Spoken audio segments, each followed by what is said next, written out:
देखते ही देखते जुलाई मंथ भी एंड की तरफ आ गया है और अब अगर हम जेई मेंस के फर्स्ट अटेम्प्ट की बात करें तो केवल आपके पास जो है अगस्त से लेकर जनवरी का टाइम बचता है। जनवरी महीने पे जो है उसी में आपका जेई मेंस का फर्स्ट अटेम्प्ट रहेगा, तो उसको भी एक तरीके से छोड़ सकते हो। मतलब मोटा मोटा बात करें तो केवल 5 महीने का टाइम है। अब आपको लग रहा होगा कि मैंने प्रिपरेशन जो है अच्छे तरीके से नहीं करी, मैं अभी लगभग 0 लेवल पे जो है यहाँ पे स्टैंड करता हूँ, तो क्या ऐसी लेवल से जो है आप सीधा 99 परसेंटाइल तक पहुंच सकते हो? तो देखो, जब बड़े टारगेट को लेते हुए चलोगे ना तो आपके ऊपर बहुत ज्यादा प्रेशर आएगा। मैं तो अभी आपको ये कहता हूं कि सबसे पहले 90 परसेंटाइल तो अचीव करो। अगर मॉक टेस्ट में उतने स्कोर तक आप पहुंचने लग गए तो आप वहां से जंप मारते हुए एक अच्छे परसेंटाइल तक भी पहुंच सकते हो। और ये चीज जो मैंने यहाँ पे लिखी है ना, ये डेफिनेटली पॉसिबल है, क्योंकि 5 महीने का टाइम बहुत ज्यादा टाइम रहता है, लेकिन डिपेंड ये करता है कि उसे आप किस तरीके से स्मार्टली यूटिलाइज करोगे। नहीं तो ऐसे तो कई स्टूडेंट्स देखे जो कि 2 साल की शुरू से भी प्रिपरेशन करते हैं लेकिन स्मार्टली वर्क नहीं करते, तो उनका जेई क्लियर नहीं हो पाता है। लेकिन कुछ स्टूडेंट्स ऐसे भी रहते हैं जो कि आखिरी के 2 महीने में भी स्मार्टली पढ़ते हुए एक डिसेंट एनआईटी के अंदर पहुंच जाते। तो अभी जो आपके पास टाइम है वहां पे आप अपनी जो है जर्नी को पूरी तरीके से चेंज कर सकते हो, गिवन दैट कि आप जो है स्मार्टली यहाँ पे वर्क करो। और पूरा प्लान जो है इस वीडियो के अंदर मैं आपको बताने वाला हूं, इसलिए इस वीडियो को एंड तक जरूर देखिएगा। अब सबसे पहले तो कमेंट सेक्शन के अंदर एक चीज जो है यहाँ पे लिख दो कि आप कितने टारगेट जो है लेते हुए चल रहे हो परसेंटाइल का। और ऐसा जो है बहुत ज्यादा अनरियलिस्टिक लिखने की जगह जो आपको लग रहा है कि आप पोटेंशियल के हिसाब से अचीव कर सकते हो, वो जो है अपने परसेंटाइल यहाँ पे जरूर से जो है सबसे पहले मेंशन करो, क्योंकि जब तक आपका टारगेट सेट नहीं होगा चीजें अचीवेबल आपको नहीं लगेगी। अब यहां पे 4 ब्लॉक के अंदर मैंने आपके जो है चैप्टर्स को डिवाइड किया है। तो सबसे पहले जो आपका ब्लॉक ए रहेगा फेज 1, उसके अंदर आपको फाउंडेशन और अपने कोर बेसिक्स पे फोकस करना पड़ेगा। आपको क्या लगता है, क्या जेईई मेंस के अंदर सभी जो क्वेश्चंस रहते हैं वो डिफिकल्ट लेवल के रहते हैं? नहीं, कई सारे क्वेश्चंस आपको इजी लेवल के, बेसिक लेवल के देखने को मिलेंगे। और अगर आपका फाउंडेशन भी स्ट्रांग है, आपकी एनसीईआरटी भी आपने अच्छे तरीके से पढ़ी होगी, बोर्ड लेवल पे भी तैयारी करी होगी, तो ऐसे टाइप के क्वेश्चंस आपसे अचीव हो जाते।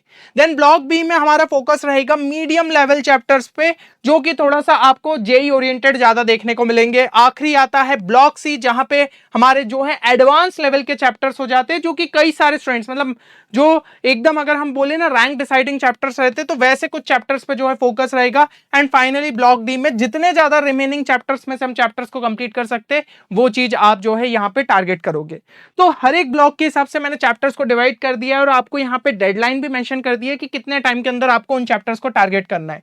सबसे पहले ब्लॉक 1 में बात करें तो 30 डेज का टाइम पीरियड लेते हुए चलिए और इन सभी चैप्टर्स को टारगेट करिए। अब देख सकते हो फिजिक्स में यूनिट एंड मेजरमेंट बहुत ही बेसिक चैप्टर है और इस पे आपको सबसे पहले यहाँ पे फोकस करना चाहिए। देन काइनेमेटिक्स में 2 वीक के आसपास का टाइम लेते हुए चलिए और इसको ट्राई करिए कि अच्छे तरीके से कंप्लीट करो, क्योंकि ये आपको आगे के भी चैप्टर्स में हेल्प करता है। इसके अलावा laws and motion, work energy और पावर, ये तो भाई मैकेनिक्स का बेस है, तो इन पे भी जो है आप इस टाइम पे जो है फोकस कर सकते हो। इसके अलावा केमिस्ट्री में मोल कॉन्सेप्ट, अगेन यहाँ पे जो है बेस हो जाता है आपका फिजिकल केमिस्ट्री का। देन एटॉमिक स्ट्रक्चर काफी अच्छे तरीके से कर लीजिए। केमिकल बॉन्डिंग, ये आपका एक प्रॉपर जो है फाउंडेशन तैयार करता है इनऑर्गेनिक केमिस्ट्री के लिए, तो इसको अच्छे तरीके से कर लिया। एंड थर्मोडायनेमिक्स भी जो है आप यहाँ पे टारगेट कर लीजिए। मैथ्स में अगर बात करें, सेट्स, रिलेशन, फंक्शन हो गया, आपका ट्रिग्नोमेट्री हो गया, क्वाड्रेटिक इक्वेशन हो गया, सीक्वेंस सीरीज, ये आपके काफी ज्यादा जो है बेसिक चैप्टर्स अलजेब्रा के साइड हो जाते हैं। एंड ट्रिग्नोमेट्री तो आपकी हर जगह यूज होती है, तो इनको जो है आपको इनिशियल फेज के अंदर टारगेट करना है। एंड 30 डेज में आप इन पे जो है एक मास्टरी हासिल कर सकते हैं, तो इन सभी चैप्टर्स को जो है कंप्लीट करने का टारगेट रखिए।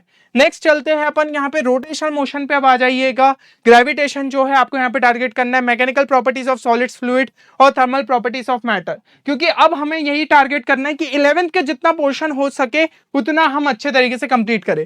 केमिस्ट्री में रिडॉक्स रिएक्शन हो गया, इक्विलिब्रियम आपका केमिकल आयनिक है ना, इनको जो अच्छे से कर लिया, सॉल्यूशंस, फिर इलेक्ट्रोकेमिस्ट्री, तो ये आपके जो है फिजिकल केमिस्ट्री के और कुछ हाई वेटेड चैप्टर्स यहाँ पे प्रिपेयर हो जाएंगे। फिर मैथ्स में complex number, matrices, determinant, binomial theorem और पीएनसी, तो ये थोड़े से जो है अच्छे लेवल के चैप्टर्स हो जाते हैं और इनको हमें टारगेट करना है नेक्स्ट 40 डेज के अंदर, अगस्त 20 से लेकर सितंबर एंड। अगर आप जो जो है स्केड्यूल के हिसाब से यहाँ पे स्टिक करें तो आप सिलेबस को भी अच्छे तरीके से कंप्लीट कर लेंगे और प्रॉपर तरीके से आपका जो है इन चैप्टर्स पे पकड़ बनती हुई चलेगी और प्रॉपर जो है इन पे आपकी अच्छी तरीके से पकड़ बनती हुई चलेगी। अब किस तरीके से करना है ये चीजें भी मैं आपको यहाँ पे समझाऊंगा।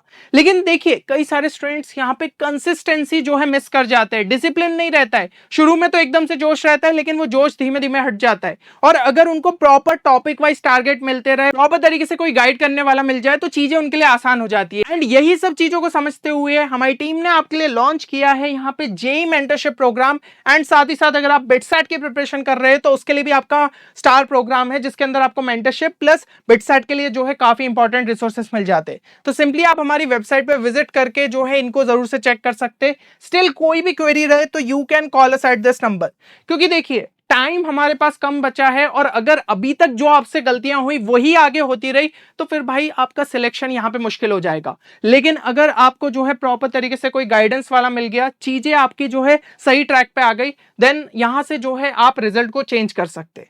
अब अगला अगर हम देखें तो ब्लॉक 3 आ जाता है जो कि आपका 45 डेज का रहेगा, जिसमें हम अक्टूबर से लेकर मिड नवंबर तक का टाइम पकड़ते हुए चलते हैं। इसके अंदर आप फिजिक्स के इन सभी चैप्टर्स को जो है टारगेट करिएगा कि 11th का जो है वो पोर्शन भी आपका एंड हो जाए। Then electrostatics and current electricity जो है 12th के एटलीस्ट आपके ये चैप्टर यहाँ पे प्रिपेयर हो जाए।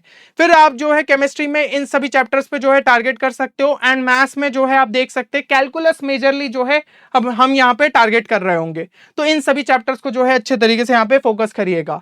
ब्लॉक 4 में हम बात करते हैं 45 डेज, जिसमें मिड नवंबर से लेकर दिसंबर तक का टाइम पकड़ते हैं। इसमें फिजिक्स के फिर वही 12th के जो आपके बचे हुए चैप्टर्स रहते हैं उनको जितना ज्यादा हो सके उतने कंप्लीट करने की कोशिश करिएगा। केमिस्ट्री में आपका मेजरली 12th का ऑर्गेनिक केमिस्ट्री पार्ट रहेगा तो उसको अच्छे से टारगेट करिएगा। और मैथ्स में आपका स्टैटिस्टिक्स प्रोबेबिलिटी हो गया, फिर 2D एंड 3D आपका जो है हो गया, उसको जो है अच्छे से यहाँ पे कंप्लीट करने की कोशिश करिएगा। और 2D 3D का तो वेटेज भी जो है हमें जेई में अच्छा खासा देखने को मिलता है। आखिरी में जब प्रिपरेशन अच्छी रहेगी तो उन चैप्टर्स में आपकी पकड़ हो जाएगी और आप क्वेश्चंस यहाँ पे छोड़ के नहीं आएंगे। तो इस शेड्यूल को प्रॉपर तरीके से यहाँ पे फॉलो करने पे फोकस करिए।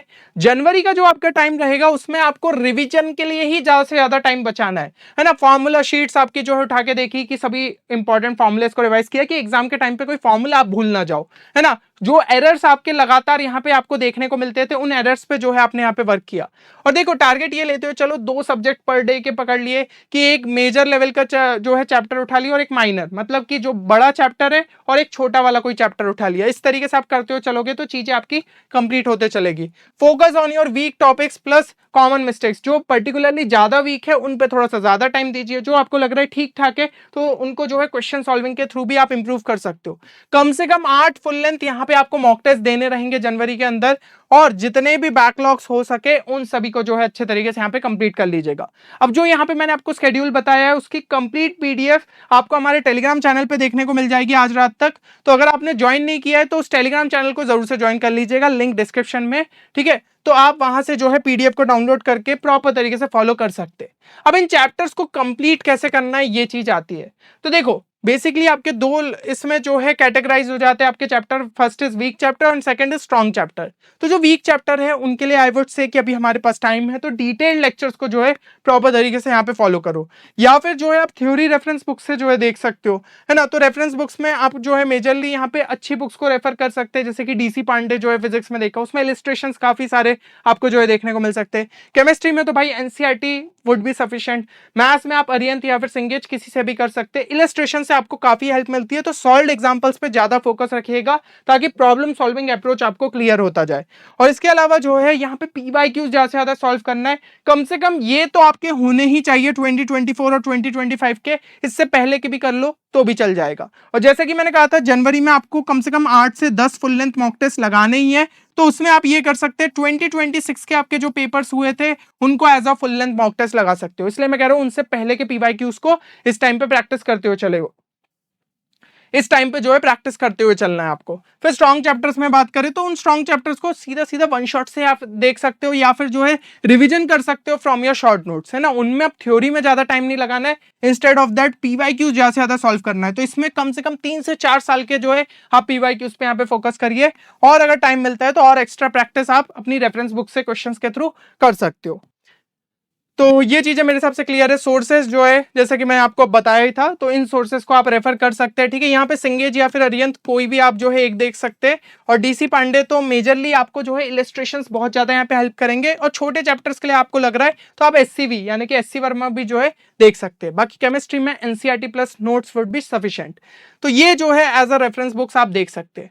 अब एक इंपॉर्टेंट चीज मैं आपको यहाँ पे बताना चाहूंगा जो कि आपके 2027 2028 एस्पिरेंट्स के लिए सुपर इंपॉर्टेंट हो जाएगी। एक सीरीज अगर आप चाहते हैं जिसमें मोस्ट रिपीटेड क्वेश्चंस जो कि सबसे ज्यादा पूछे गए, या फिर आप टॉपिक्स कह सकते हैं पूछे गए हैं आपके लास्ट 5 ईयर्स में, क्योंकि उनकी प्रोबेबिलिटी बहुत ज्यादा रहेगी कि अभी भी जो है रिपीट हो। अगर ये सीरीज आप चाहते हैं तो इस वीडियो को लाइक जरूर कर दीजिएगा। अगर 200 प्लस लाइक्स का टारगेट हम जो अचीव करते हैं तो डेफिनेटली ये सीरीज मैं आपके लिए लेके आऊंगा और आपको इससे काफी फायदा देखने को मिलेगा। चलिए, उम्मीद करते हैं कि ये वीडियो सभी के लिए बेनिफिशियल साबित होगा। मिलते हैं नेक्स्ट वीडियो में, तब तक के लिए take care and good bye.